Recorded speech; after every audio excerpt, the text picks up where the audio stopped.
Chitrakoot academy में आप सभी का स्वागत है। दोस्तों, मेरा नाम संजय है। आज की क्लास में हम लोग आरपीएफ कांस्टेबल 2019 में आए हुए क्वेश्चनों के बारे में बात करेंगे कि दोस्तों किस टाइप के सवाल इस एग्जाम में पूछे जाते हैं, क्योंकि आपका आरपीएफ का एग्जाम संभवतः मार्च महीने में होने की उम्मीद है। तो आज हम देखेंगे किस प्रकार के सवाल आरपीएफ कांस्टेबल के एग्जाम में पूछे गए हैं। दोस्तों शुरू करते हैं। पहला हमारा सवाल है वह 15 प्रति वर्ष की वार्षिक चक्रवृद्धि ब्याज दर के साथ 18,000 रुपये की राशि पर 2 साल की अवधि के लिए प्राप्त राशि ज्ञात कीजिए। मेरे भाई यहाँ पर हमसे मिश्र धन पूछा है, मूलधन हमारा दिया हुआ है और दर भी दिया हुआ है। मेरे भाई मिश्र धन बराबर हमारा होता है मूलधन 1 + r/100 की पावर t होता है। मेरे भाई ए हमारा मिश्र धन है, पी हमारा मूलधन, आर हमारा दर होता है और टी जितने समय के लिए दिया जाता है। यदि इस पर हम मान को रखते हैं, मूलधन हमारा कितना है 18,000, 1 प्लस दर है हमारी 15/100 पावर 2।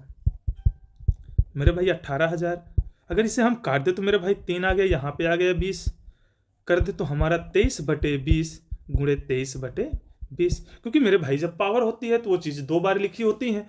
तो अगर इसे हम काट दें तो मेरे भाई अगर 0 से 0 काट दिए और यहाँ 2 दूना 4, 4 से काट दिया तो मेरे भाई कितना आ गया 45। यदि हम इसका मेरे भाई गुणा कर दें तो हमारा कितना हो जा रहा है,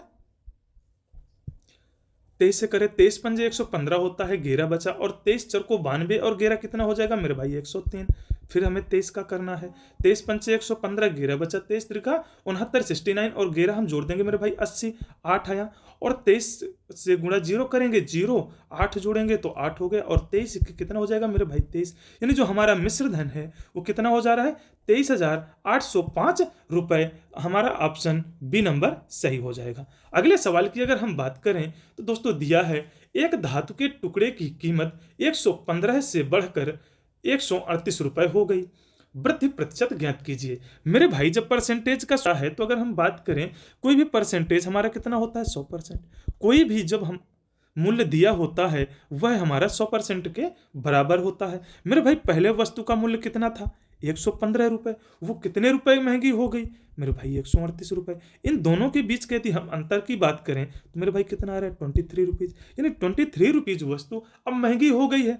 तो प्रतिशत वृद्धि मेरे भाई निकाल लो, वृद्धि कितने की हुई है 23 की गुणे 100 बटे कितना हो जाएगा मेरे भाई प्रारंभिक मूल्य जिससे वस्तु का मूल्य बढ़ा हुआ है 115, काट दो मेरे भाई आया 5 और इसे काट दो तो मेरे भाई 20%। उस वस्तु के मूल्य में कितने परसेंट की वृद्धि हुई है तो हमारी 20% की, यानी हमारा आंसर बी नंबर सही हो जाएगा। दोस्तों अगर हम अगले सवाल की बात करें तो दिया है जब 45,342 को 9 से विभाजित किया जाता है तो शेष क्या प्राप्त होगा। मेरे भाई विभाजिता के नियम में जब 9 की हम बात करते हैं तो कुल पदों का योग अगर 9 से विभाजित होता है तो वह संख्या 9 से पूर्णतया विभाजित हो जाएगी, किंतु हमें 9 का भाग दे दे यदि पूरा विभाजित हो जा रहा है तो हमारा आंसर 0 आ जाएगा और उसमें कुछ शेष फल बच रहा है तो हमारा आंसर बचेगा। तो मेरे भाई कितना हुआ 5 और 4 9, 9 3 12 और 12 4 कितना हमारा हो गया 16 और 16 2 18, यानी हमारा योग 18 प्राप्त हो रहा है। 18 को हम 9 से काटे पूरा चला गया। तो मेरे भाई जो इस सवाल का हमारा आंसर होगा वह 0 होगा और डी नंबर हमारा सही हो जाएगा। अगले सवाल की हम बात करें तो हमारा दिया हुआ है एक बॉक्स में पेन, पेंसिल और इरेजर 3, 2 और 1 के अनुपात में है। यदि पेन, पेंसिल और इरेजर की कीमतें क्रमशः 3 रुपये, 2 रुपये और 2 रुपये हैं और बॉक्स की लागत 90 रुपये है तो बॉक्स में पेनों की संख्या बताइए। मेरे भाई मान लीजिए दिया हुआ है और इस बॉक्स की जो कुल कीमत है वो कितने मेरे भाई दी हुई है 90 रुपये और इसमें 3 चीज़ें भरी हुई हैं, पेन है और पेंसिल भी है और मेरे भाई इरेजर वाला भी सामान दिया हुआ है, हाइलाइटर जिसे हम कह देते हैं। तीनों चीज भरी हुई हैं और कुल चीजें 190 रुपए के हैं। हमें यह ज्ञात करना है कि इस पे कितनी कितनी क्वांटिटी पर भरे हुए हैं और हमें पेन की कीमत को ज्ञात करना है।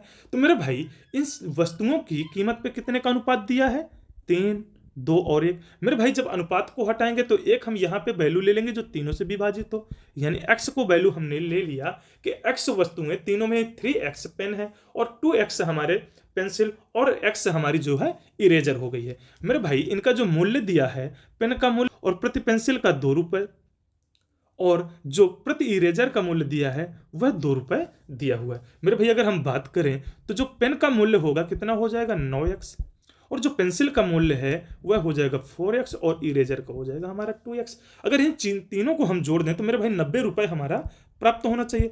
9x plus 4x plus 2x बराबर 90 रुपए, यानी इन तीनों वस्तुओं का मूल्य 90 रुपए के बराबर है। तो मेरे भाई कितना हो गया 15x बराबर 90। तो x की वैल्यू कितनी आ गई 6। मेरे भाई अब हमसे पूछ क्या रहा है, तो बॉक्स में पेन की संख्या। मेरे भाई कुल पेन कितने थे 3x, और x की वैल्यू कितनी आ गई 6, तो यहां पर हम रख देंगे तो 3 × 6 बराबर कितना हो जाएगा 18। तो मेरे भाई जो हमारा आंसर होगा वो कितना आ जाएगा 18, डी नंबर हमारा आंसर सही हो जाएगा।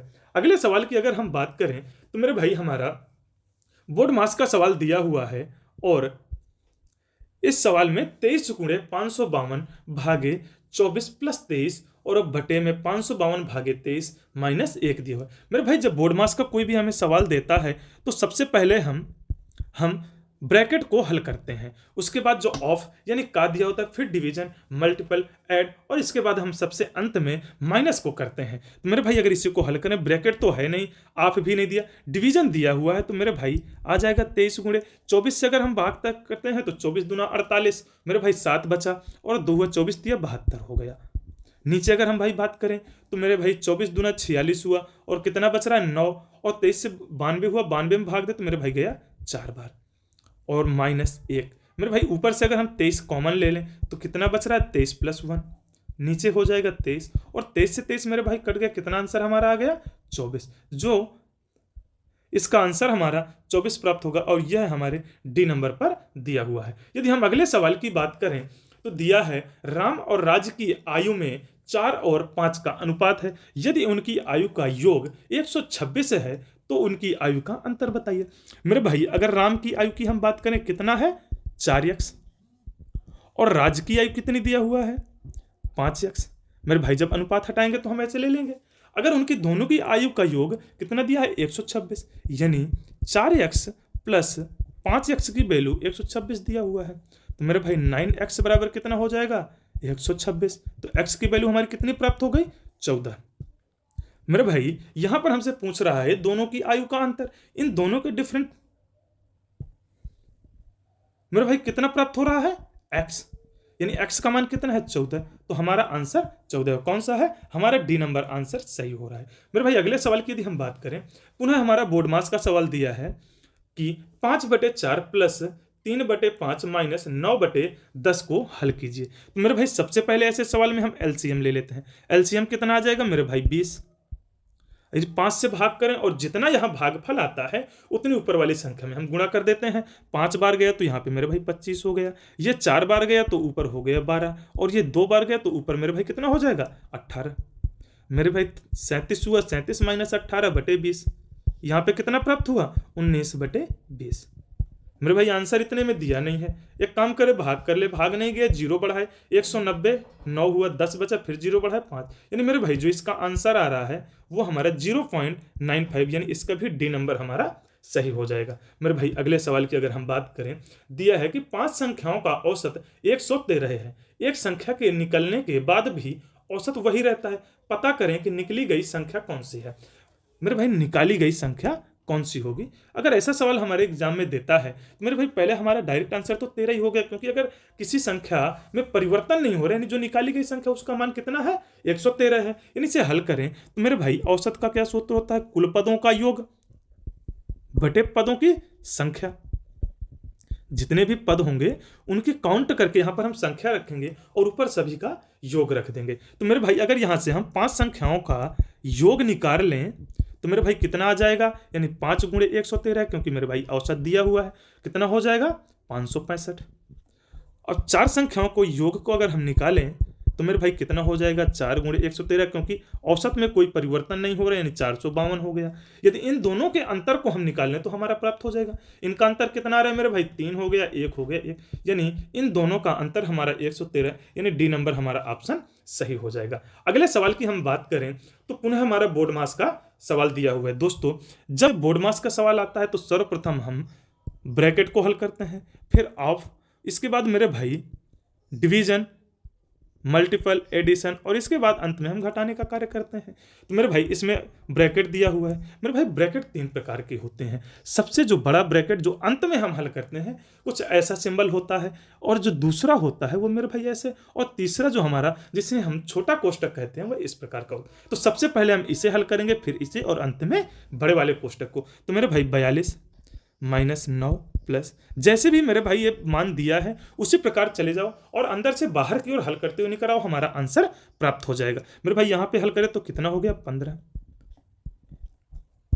42 माइनस 9 प्लस, यहां अगर घटा दे तो मेरे भाई कितना प्राप्त हो रहा है 17, 42 माइनस 17 और 9 को जोड़ तो मेरे भाई होता है 26। तो मेरा आंसर कितना प्राप्त हो जाएगा 16, यानी इस जो क्वेश्चन का आंसर वह हमारा बी नंबर सही हो जाएगा। अगले सवाल की अगर हम बात करें तो दिया है कि 650 मीटर लंबे पुल के एक छोर पर सिग्नल को पूरा करने में एक ट्रेन को 27 सेकंड लगते हैं। अगर उसे ट्रेन को उस पुल को पार करने में 92 सेकंड का समय लगता है तो उस ट्रेन की लंबाई बताइए। मेरे भाई या किसी बिंदु को पार करने में, या किसी सिग्नल को पार करने में, या किसी व्यक्ति को पार करने में, किसी भी ट्रेन को जो लंबाई जो दूरी तय करनी होती है, यानी खुद की दूरी तय करनी होती है मेरे भाई। खुद की ही जितनी उसकी लंबाई होगी उतनी ही दूरी से तय करनी होगी, क्योंकि इनका जो मान होता है वह मेरे भाई ना के बराबर होता है। तो अगर हम ट्रेन की, तो यहां पे मान ले माना ट्रेन की लंबाई बराबर x, कितना ट्रेन की लंबाई हमने x मान लिया। सूत्र क्या होता है हमारा, स्पीड बराबर डिस्टेंस अपॉन टाइम होता है कि नहीं होता। मेरे भाई स्पीड हमें दिया नहीं है तो हम निकाल लिए डिस्टेंस कितना है x, और टाइम कितना लग रहा है 27 सेकंड। अगर पुल की बात करें, मान लीजिए ये हमारी यहां से ट्रेन चली आ रही है और यहां पर यह पुल बना हुआ है, यानी इस पुल को पार करने में उसे कितना टाइम लग रहा है मेरे भाई 92 सेकंड का टाइम लग रहा है। यानी जब ट्रेन यहां इसे क्रॉस करते हुए जाएगी तो जब तक ट्रेन ऐसी कुछ स्थिति में आ जाएगी तब तो जाके वो पुल को क्रॉस किया। यानी ट्रेन को पार करने के लिए उसकी जो लंबाई, उसे जो दूरी तय करनी पड़ेगी पुल की और प्लस ट्रेन की। तो मेरे भाई पुल की लंबाई कितनी दिया हुआ है 650, और इसके बाद ट्रेन की कितनी लंबाई x मान ली, तो कुल लंबाई कितनी मेरे भाई हो गई 650 प्लस x। तो ज्ञात कर लें कि स्पीड बराबर डिस्टेंस x प्लस 650 बटे टाइम कितना मेरे भाई दिया हुआ है 92 सेकेंड। यहां जो ट्रेन की स्पीड है वही स्पीड हमारी यहां पर, जब स्पीड दोनों की बराबर है तो मेरे भाई इसे हम कुछ ऐसे तरीके से लिख सकते हैं कि x बटे 27 बराबर x प्लस 92x बराबर 27x प्लस 650 इंटू 27। तो मेरे भाई कितना बचा 65 गुणे 27। अगर 65 से हम काट दे तो मेरे भाई x की वैल्यू कितनी आ गई 270, यानी जो ट्रेन की लंबाई है वह कितनी है 270। ए नंबर सही हो जाएगा। दोस्तों यदि हम अगले सवाल की बात करें तो दिया है कि एक दुकानदार ने एक आइटम 104 रुपए में खरीदा और उसे 78 रुपए में बेचा, तो नुकसान प्रतिशत हानि कितनी की हो रही है। तो मेरे भाई हानि बराबर क्या होता है, जितने में वस्तु को खरीदा और जितने में बेच दिया। यानी मेरे भाई क्रय मूल्य माइनस विक्रय मूल्य, कितने रुपए आ गया मेरे भाई, तो 26 रुपए आया। यानी उस व्यक्ति ने वस्तु को 26 रुपए कम मूल्य पर बेचा। यदि प्रतिशत हानि बराबर पूछे तो मेरे भाई हानि गुणे 100, क्योंकि परसेंटेज का सूत्र है और हम 100 मल्टीप्लाई करेंगे बटे सीपी, यानी जिस वस्तु कीमत पर उसने वस्तु को खरीदा था। तो कितना हो जाएगा 26 गुणे 100 बटे में हमारा दिया है 104। मेरे भाई 26 से अगर काटे तो 4 बार गया, 4 से काटे तो मेरे भाई कितना आ गया 25%। यानी उस व्यक्ति ने वस्तु को 25% कम मूल्य पर बेचा, यानी उसे 25% की हानि हो रही है। अगले सवाल की हम बात करें तो दिया है एक ट्रेन 33 मीटर प्रति सेकंड तेज चलती है और 11 सेकंड में वह एक संकेत को पार कर जाती है। मेरे भाई बताया था कि कोई संकेत हो, कोई बिंदु हो या कोई व्यक्ति हो, उसे पार करने में तो मेरे भाई क्या होता है स्पीड बराबर डिस्टेंस अपॉन टाइम। स्पीड कितना दिया हुआ है 33, डिस्टेंस हमसे पूछ रहा है और एक्स हमारा कितना टी भाई कितना दिया 11 सेकंड। तो डी की वैल्यू हम ज्ञात करें तो 11×3 हो गया, 11×33 तो 36, यानी ट्रेन की जो लंबाई है वह 363 मीटर है। हमारा ए नंबर ऑप्शन सही हो जाएगा। यदि हम अगले सवाल की बात करें तो मेरे भाई दिया है रसोई गैस सिलेंडर की कीमत 456 रुपए से बढ़कर 570 हो गई। एलपीजी सिलेंडरों पर खर्च होने वाली राशि को कम करने के लिए कितने प्रतिशत की खपत होनी चाहिए। तो मेरे भाई अगर खपत परसेंट पूछ लिया है,